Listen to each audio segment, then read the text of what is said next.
Why do you think fitness is so important for business people? Look, your business is an expression of you.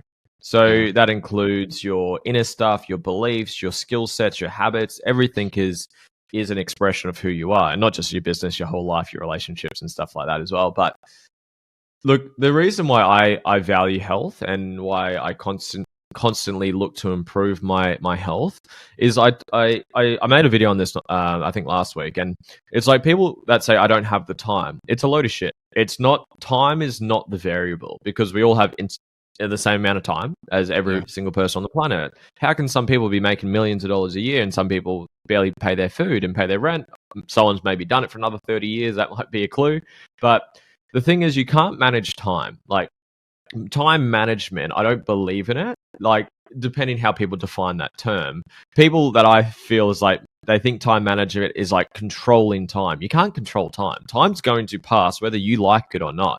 The things you have control over are your priorities and your energy. They're the two things, because you've only got X amount of time, just like everyone else. How are you spending your time, and how much energy do you have to exert into those priorities that you're focusing on? And that's where health comes into it. The biggest thing is your business is an expression of you. You can only control your priorities and your energy levels and whatever resources you have. You might have employees, you might have team members, you might have money, you might have a brand or connections, but with no energy, you're not going to do anything.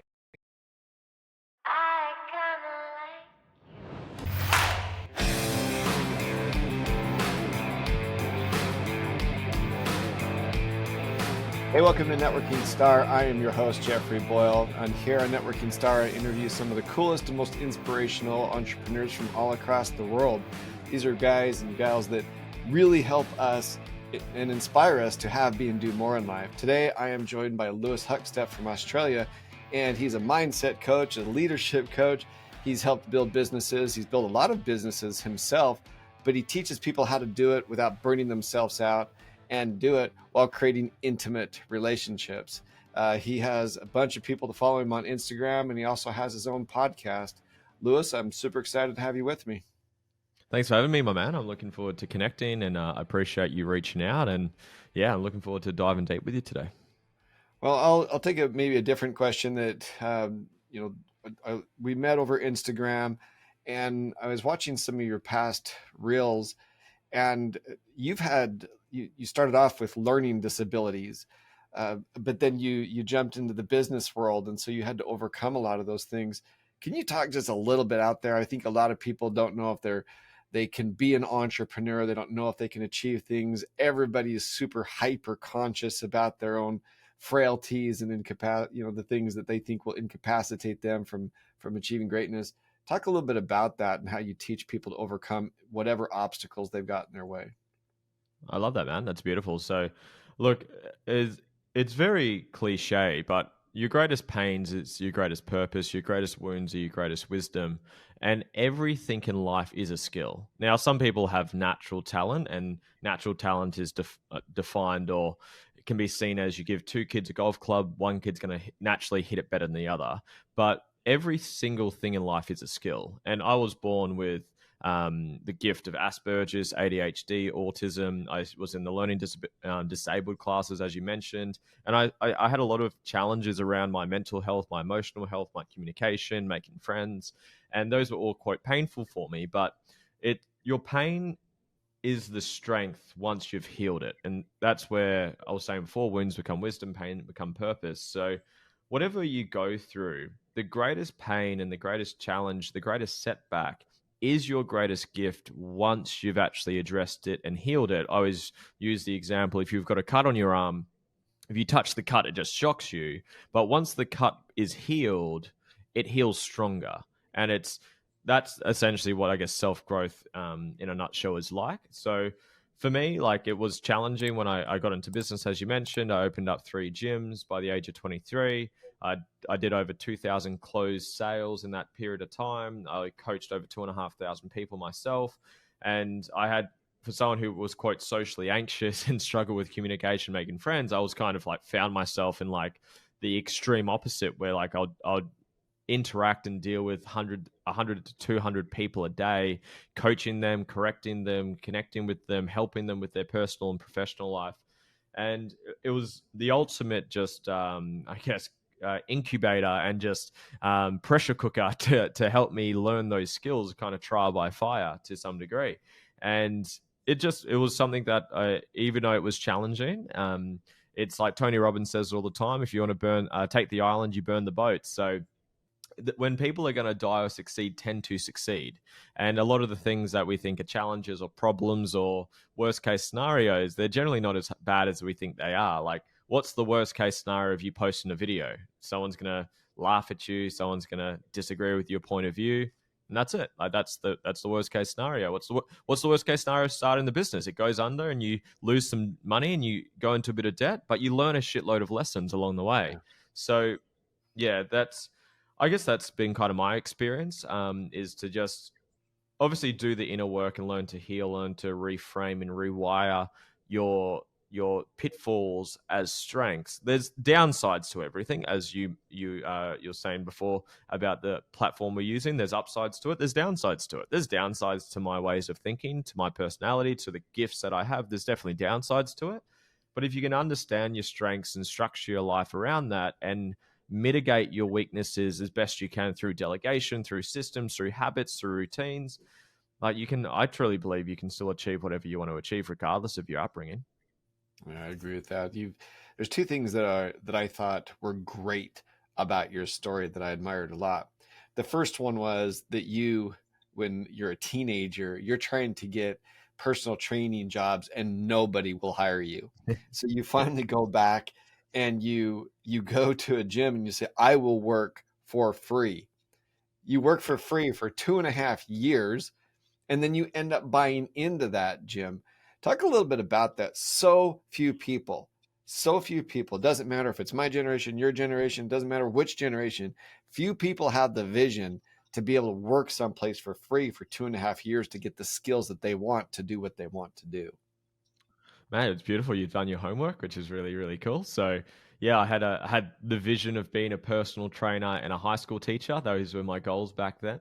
And I started to try get into the industry. I was in year 12 at school. That's our final year in Australia. I don't know if that's the same over there in your country, but that's our final year. And I actually repeated year 12 to get into university because I was doing a lot of sports, and that's not the point of the story. But I wanted to get my foot in the door, so I started to apply to all these gyms. I think it was about 10 to 12 gyms, and they all said no. They said, you've got no experience. It's like, we don't want you. I'm like, well, how the fuck do you get any experience? I'm trying to get started. How am I going to get it if you don't give me a shot? Yeah, that's absolutely yeah. true. I remember I had a trial at one of them, and obviously life happens for you, because imagine if I actually got that job that I had a trial at, like, would I be where I am today? I'm not sure, because the path I ultimately took led me to where I am. So again, it all happens for a reason. In hindsight, I guess to address your point is, I understand your angle, and I agree with it. I think a lot of the world that we live in, it's a microwave mindset where you want everything done in 60 seconds.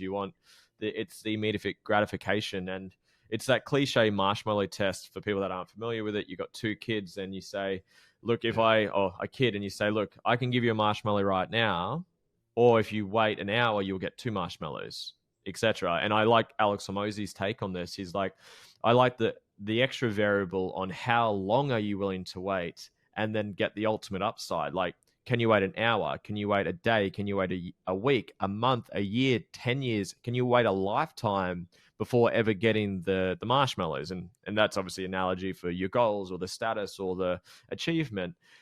And I don't know what it was, I guess, wired into me, whether it's just my upbringing. I come from Norfolk Island, which is it's a beautiful place, for people that want to do a quick Google search, but it's a very low economical place. Like, there's not a single fast food chain over there, or the food comes through a big ship and has to get manually ferried onto the island. A lot of food's grown there, and there's not a lot of money on the island, and maybe that's where it's come from.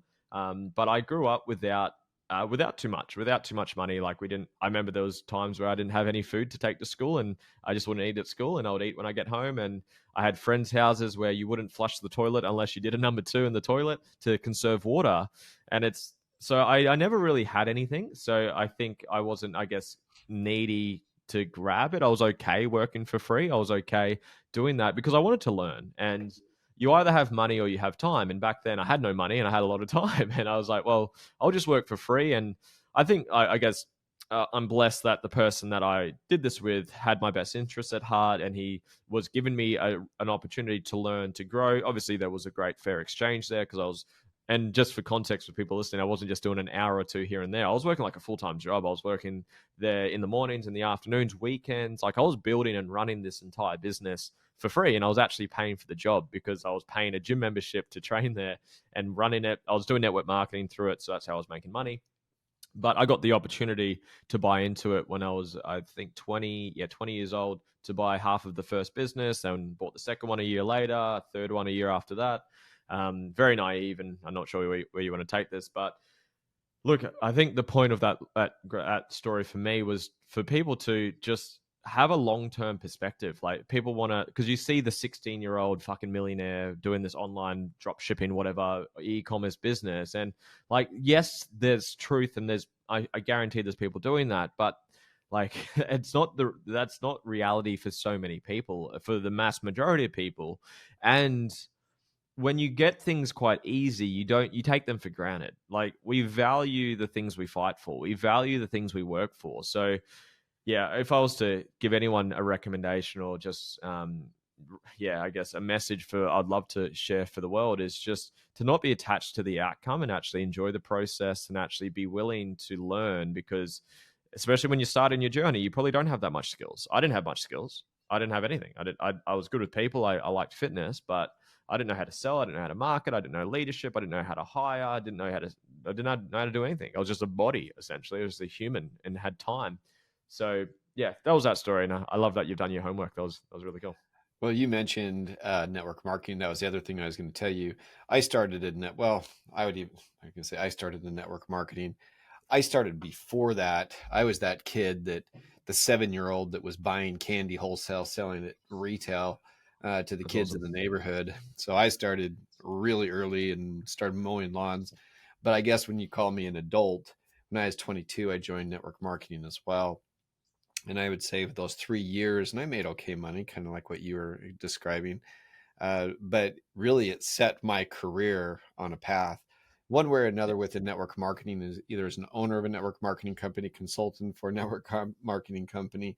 And really, I think other than when I was at law school for 3 years, uh, the last 3 years not being involved with network marketing is the longest I've ever gone in my adult life of not being there. And you said something that I think is key. People can talk bad about networking marketing all they want, and the industry has deserved some of the bad press, a lot of the bad Yeah. press, because it can build people up and dash their dreams. But what so few people recognize of that great industry is how it builds people up, and how it gives you this principles that you need to be able to explain that. And it sounds to me you're not involved with network marketing anymore, nor am I. Why was that experience so important for you as you started your career? It's beautiful, and it's awesome that you've gone through it. So you'll probably relate to a lot of the things I'm about to say. But again, like when similar to what I said before, you've got time or you've got money or skills, and like the beautiful part about network marketing, it's such a low barrier to entry. Like to start, Yeah, like I've run gyms for the last 7 years now, and to open up one of the studios I have, it's like about $200,000, like give or take. Like that's a solid amount of money to start a business, and that's it is not solid. Yeah. guaranteeing you're going to make a dollar. Like, and there's overheads. There's And they have a like our very business. high failure rate. Gyms, I'm a personal trainer also, and the failure rate of gyms is very high, very high. Yeah, yeah. And I would actually say that's the failure rate across all businesses is very high. Yeah. 97% go under in 10 years. So, and you can apply that to sports, musicians. It's like the successes. It's the percentages are the percentages. But the beautiful part with network marketing is you don't have the overheads. You don't have like the business I run now. It's about $5,000 a week in overheads. Like that's rent, that's employees, that's just insurances and everything, where you can sign up for a network marketing company for $100, like Yeah. if that. Some are free, some a little bit more, depending on what the product is. but then you get all the ups, not all the upsides, but you get a lot of the upsides that business can give you. It can teach you how to market, teach you how to sell, teach you how to recruit, teach you how to leadership. It can teach you so many things. There's obviously limitations, and you'll find, and it sounds like you've done the same thing. You'll find a lot of people can start their journey with network marketing. They won't necessarily finish it there, because once you have like, if knowing what I know now, if I went back to the start, I wouldn't do network marketing because I can sell me because I love coaching. That's my purpose. That's my passion. I know what I am. But back then, I had nothing to sell. I had no fucking skills. But I had a product. I did Herbalife for people that are curious. And that was quite a, I guess, controversial company. There was all these lawsuits happening, and that was even more challenging to have the belief behind what the fuck I was doing. But the product worked. I love the product, took the product. I still think it's a fantastic product. But it gave me the ability to make money straight away, because to have a business where you can get started from $100 or less or a little bit more and make profit from day one. It's like the business that I've run, like to pay back the debt on the businesses I opened. It took me about a year and a half, 2 years to pay the debt off, to then make money, to start making money.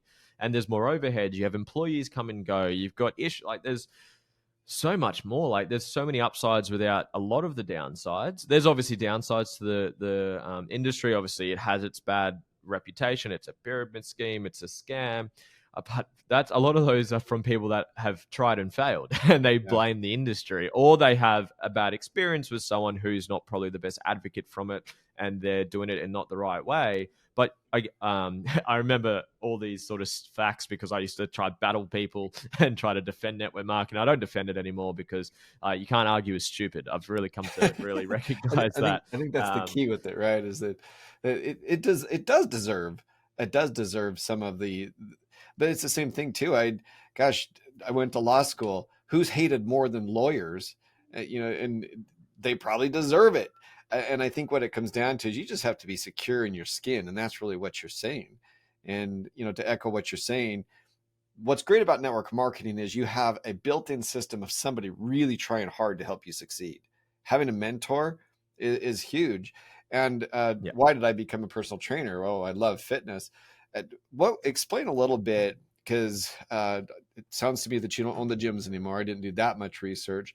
But why do you think fitness is so important for business people? Why is having the healthy body and eating the right way and doing the right things, why is your body so essential for you to succeed as a business person? Beautiful. Just for context for guys listening, I still own one of the studios. So I opened up 3. I've sold 2. I'm about to sell the 3rd one. I've got a buyer that we're going through the process, aiming for about a month's time to have it done. But to answer your question, look, your business is an expression of you. So that includes your inner stuff, your beliefs, your skill sets, your habits. Everything is an expression of who you are, and not just your business, your whole life, your relationships and stuff like that as well. But look, the reason why I value health and why I constantly look to improve my health is I made a video on this I think last week, and it's like people that say I don't have the time. It's a load of shit. It's not, time is not the variable, because we all have the same amount of time as every single person on the planet. How can some people be making millions of dollars a year and some people barely pay their food and pay their rent? Someone's maybe done it for another 30 years. That might be a clue. But the thing is, you can't manage time. Like, time management, I don't believe in it. Like, depending how people define that term, people that I feel is like, they think time management is like controlling time. You can't control time. Time's going to pass whether you like it or not. The things you have control over are your priorities and your energy. They're the 2 things, because you've only got X amount of time, just like everyone else. How are you spending your time, and how much energy do you have to exert into those priorities that you're focusing on? And that's where health comes into it, because if you're, I use the term running on low battery mode. That's what I was for a long time when I was doing the gyms. It's very ironic because I was running gyms, but my health was shit. Like, I wasn't training well, I wasn't eating well, I was living in fight or flight, super stressed, overwhelmed, because I did it very naively. And again, conversation for maybe later, but like being able to actually take the time. I train every single morning. I train this morning at 5 a.m. I'll do it again tomorrow. Did the next day. I'll do it pretty much every single day. And learning to actually value the food that I put into my body. And for people that come through as athletes or who train a little bit more than the average person, you can sometimes get away without the food side of things. And that was me for a long time. Like, I'll just eat shit and just train it off. That was just my mentality. Like, I can just grit myself through it. And there's pros and cons to that, but it's not a sustainable and optimal way of living, in my opinion. But yeah, just being able to link benefits to my vision, my values, my purpose by being a better, healthier version of myself. It's like, I've got more sustainable energy. I'm more effective. I make better decisions. My energy is better from an energetics and from an energy level as well. And yeah, I like it just allows you to do everything better. I can get more work done than the average person. I can be more effective and present in the work that I do. So my clients get better service. I get better testimonials, therefore I make more money. Like, there's so many benefits to energy from the way that I view it. So yeah, that the biggest thing is your business is an expression of you. You can only control your priorities and your energy levels and whatever resources you have. You might have employees, you might have team members, you might have money, you might have a brand or connections, but with no energy, you're not going to do anything. So for me, optimizing and prioritizing energy, and for me, I'm not too concerned about the physical looks of things. Obviously, like to look after myself, and that's a piece of it. But for me, it's ultimately my energy levels. How can I stay in a really flow peak state of energy to do what I love what I do, impact people, grow my brand? That's why I value my health. Well, and health is when you're a young man, young woman, you take for granted that it's going to.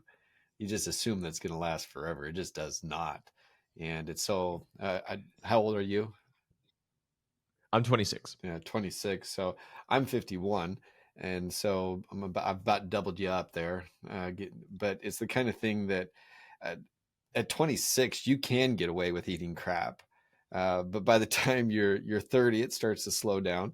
Time you're 35, you're in trouble if you're eating crap. By the time you're in your 45, 50, I look at guys my age, and I just think, man, you have made some bad decisions, but the body's a miracle and the body can come back and the body can do it. But it is so much harder when you mistreat it for years.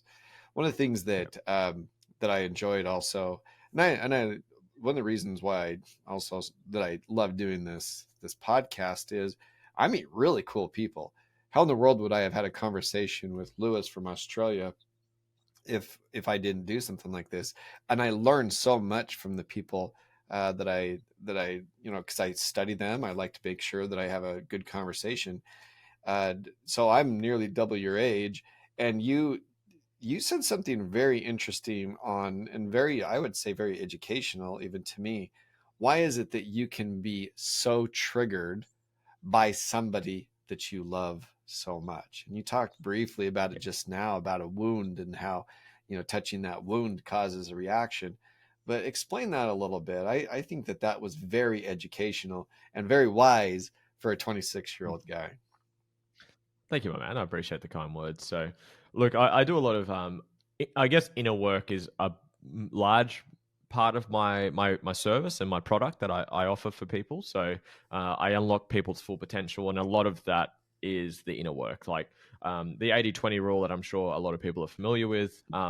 In this context, success or growth or performance for me is 80% mindset, 20% skill set. The skills are quite simple. Like, it was kind of talking about energy before. You could have all the strategies in the world, but if your mindset or your energy level's shit, you're not going to do anything with it. So Yeah. for me, when we talk about inner work, healing is a huge part of it. There's limiting beliefs, there's ego, there's understanding purpose, understanding values. But healing for me is it's my personal favorite. It's what I enjoy doing the most with my clients personally, because it's what has changed my life the most. Because I had a lot of wounds and triggers and things that I hadn't worked through from my upbringing, my emotional volatile upbringing, my mental health challenges with my Asperger's and my struggle with friends and all of the above.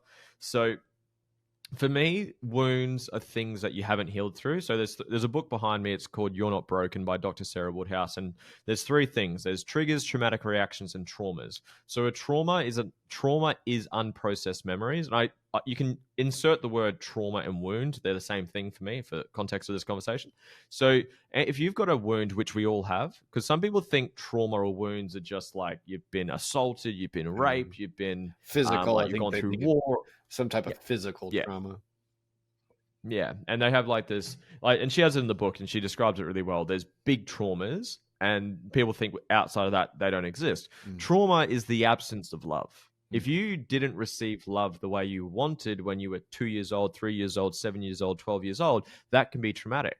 If you go to school, and I can relate to this, you go to school and you feel terrified about going there and you don't want to go there, and mum or dad, whoever your carers were, and said, it's okay, little Johnny, little Sally, you're going to be fine, get in there, go have some fun. The intent was nice, but did they make you feel seen, heard, loved, validated the way that you needed back then? Maybe not. And that can become traumatic or a wound for that young version of you. And a trigger, so that's a trauma. Trauma is the experience of overwhelm, too much, too soon, too frequently, and too often. And it's the experience of perceived threat, overwhelm, and helplessness to defend yourself. They're kind of two ways you can view what makes something traumatic or not. And then the trigger is what reveals it. So say, simple example, you get attacked by a dog when you're younger. That's the trauma. You feel anxious and scared. And that's the traumatic reaction. So how do you cope with the trauma is the traumatic reaction. You can also use the word coping mechanism. So how do you cope with it? You feel scared, anxious to try to protect yourself. And then you see a dog, and the dog is the trigger that sets off that old trauma. So we all have them, and they can be very, very subtle. They can be very, very, again, like you might have these big, obvious ones that you are aware of, like you've been assaulted, abandoned, parents, suicide, whatever it may be. But you will have all these minor little ones that not many people get to see. And the reason why I talk about relationships so frequently is a relationship, an intimate relationship, will magnify the wounds you haven't healed through, because they will see more sides to you than anyone else. Like we've just met each other today, Jeff, and we've spoken for about 26 minutes now. It's like we're not going to see too much of each other. We're going to see, like, you're going to obviously see sort of my coaching side. I'm a vulnerable person, so I'm happy to share whatever you want to hear, but you're not going to see me when I haven't had enough sleep, when the washing machine breaks, when it's been a stressful week, when financial pressure comes into it, when there's maybe some stress between me and my partner. Like, you don't get to see all those sides. The person who sees that is your intimate partner and the person you're in a relationship with. So just by being around each other so much, you're going to shine light on those wounds and trigger them more than anyone else. And the beautiful part of that is your triggers are your gifts, because the trigger reveals where the wound is. Because how do you heal something if you don't know where it is? So that's where I believe it's so beautiful, once you've got the awareness and consciousness and tools to actually heal, is then when your partner triggers you. And me and my partner literally have these conversations on a weekly basis where it's like, holy shit, that really triggered me. And we just ask each other, where's that coming from?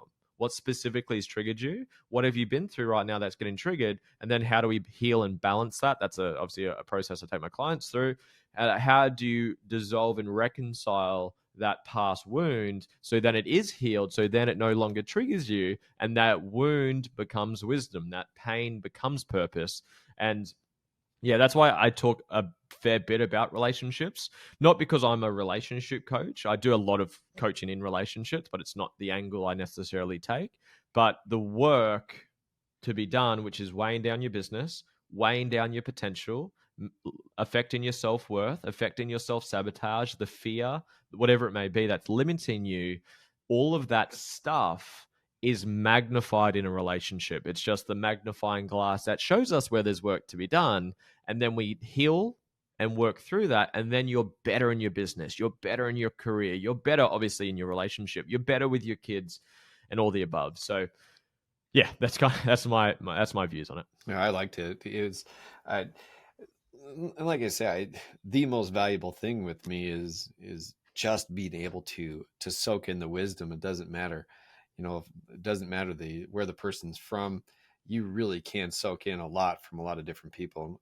And what is a giant contrast in your generation versus my generation? You're a millennial. I'm a Gen Xer. Gen Xers, we didn't express our emotions very well. and we still don't. And you look at Yeah. a lot of the anxiety and a lot of things that are going on with your generation has a lot to do with the fact that you're far more in touch with your feelings. And my fix is generally rub some dirt on it, get out there. I'm a sports guy too. Is like, man, you're hurt, rub some dirt on it and get your butt out there. A lot of times Yeah. that doesn't work as well in regular business. How do you talk to different millennials? Because the anxiety that comes from a screen life, from living on the screen and seeing everybody just project the best things and somehow or another feeling that you're inferior. How do you talk to different people of your generation? And I think even my generation's been affected by it. Is like, how do you get over this anxiety, this social anxiety, this fear of failure, all of that? How do you, as a young, successful business person, teach generations older than you and even your generation to get past that fear of failure? Beautiful. And I think just to echo what you're saying, a lot of my clients are like average 40, Mm. 50. I've got a beautiful client. She's in her 60s. So I do work with a bit of a mixed bag of ages. I definitely got some younger ones as well. But look, there's not one answer. So you sort of threw out like anxiety, fear of failure, comparison, all that stuff. For me, there's different tools for different problems. So I guess I see myself as someone who equips people with the toolkit to handle whatever gets thrown at them. So it's like that cliche thing: if you're holding a hammer, everything looks like a nail. So if you've got one tool, that's all you've got. So I give multiple tools. So understanding values, understanding purpose, understanding limiting belief, how to rewire them, how to neurologically wire habits that lead to the result that you want or don't want.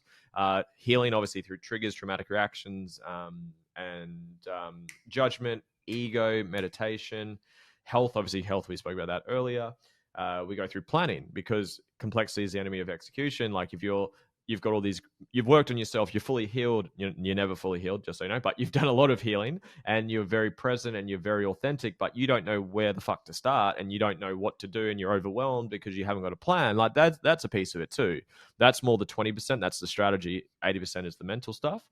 So to answer your question, it depends on specifics. Like if we were to use, say, anxiety as the example for this conversation. So for me, anxiety is it's a very normal feeling, first and foremost.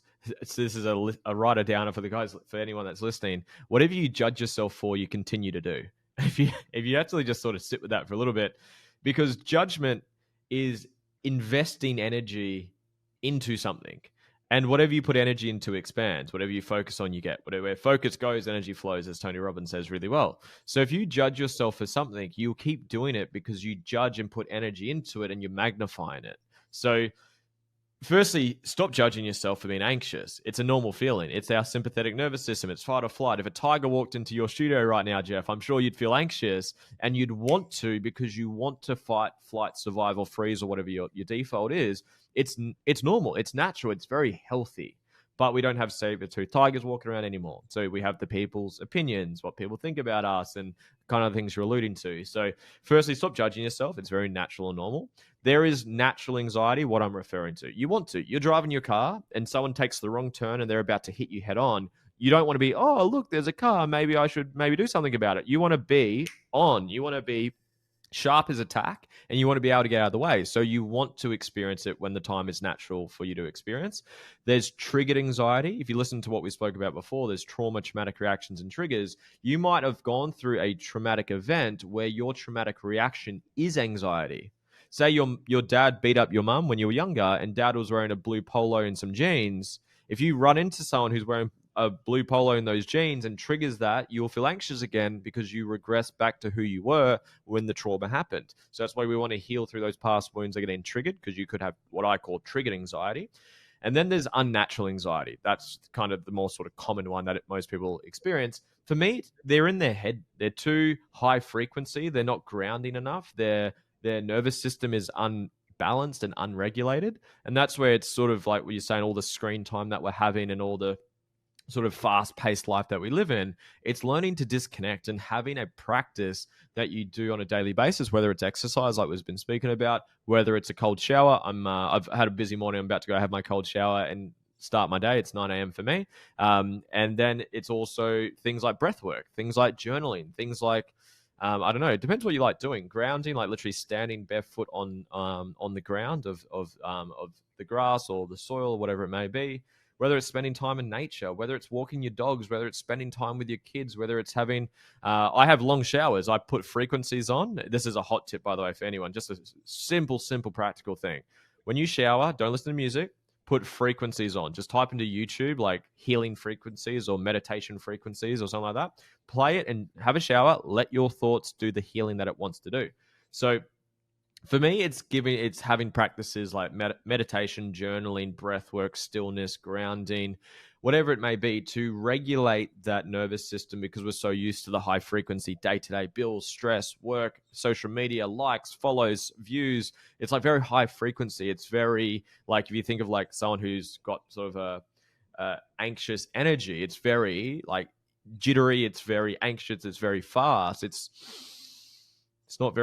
the opposite of being calm and present. So it's learning to tap into that through whatever tools that you want to use. I like breath work. I do breath work quite frequently because I still get it. Like I'll view something, a bill pops up, or I get something's happening with the sale of the gym, and there's a landlord issue. It's like, it's just default because you want to fight. You want to kick into it. So it's being able to catch that, manage the meaning, man's search for meaning, Viktor Frankl. Like life only has the meaning that we attach to it. Is this the worst thing that's going to happen? The sky's falling, life's over. Or is this just an opportunity for you to learn a new skill? And it's been able to manage the meaning that we attach to things. So yeah, I've kind of thrown a bit of the whole kitchen sink at you just then, but there's but I asked triggered you the anxiety. whole kitchen sink at the same time, so it's a fair response. Thank you, my man. So I would go, there's natural anxiety. Don't judge yourself. It's good. It's a good thing. You want to have that survival gift that we have that's allowed us to survive and evolve for millions of years. So let it play its course when it needs to. Heal through past stuff. That's why the inner work and healing that we're talking about is important, because you might have things that are getting triggered from your past, which regresses you back to who you were, to which was an anxious version of you. There's the unnatural version, which is what we're talking about mainly. So do something like breath work, like having a cold shower or an ice bath, or some meditation or some journaling or some grounding. Have a practice that allows your nervous system to regulate, come back to neutral, because a lot of people actually just live in fight or flight. They actually don't know what neutral is. And the last step I do have is just be around the right people, because you pick up people's energies. If you're around very anxious, sort of high, like stressful individuals, you feel it, and you can feel it, right? You can feel when someone's really anxious, really stressed, really overwhelmed. If you live in that, you just become that. So those are my 4, I guess, steps for what I do when I help people with anxiety. It's good stuff, Lewis. And I think we could go on for a long time, but tell everybody how to find you. Thank you, my man. Lewis Huckstep across the board. I'm pretty active on Instagram. I post on most platforms, but if you actually want to talk to me directly, LinkedIn and Instagram are probably the best. But Lewis Huckstep, YouTube, TikTok, Instagram. I've got a podcast, as you mentioned. That's on YouTube, Apple Podcasts, Spotify. And yeah, just reach out, connect. I love talking. I get back to all of my messages. I'm a bit slow sometimes, but I do get back to everyone. But yeah, I thank you for your time, man. I really enjoyed this. Yeah, thanks for being on.